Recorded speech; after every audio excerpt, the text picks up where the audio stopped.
The United Nations member states are the 193 sovereign states that are members of the United Nations and have equal representation in the UN General Assembly.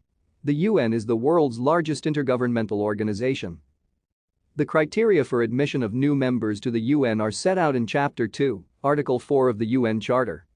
A recommendation for admission from the Security Council requires affirmative votes from at least 9 of the Council's 15 members, with none of the 5 permanent members using their veto power. The Security Council's recommendation must then be approved in the General Assembly by a 2/3 majority vote.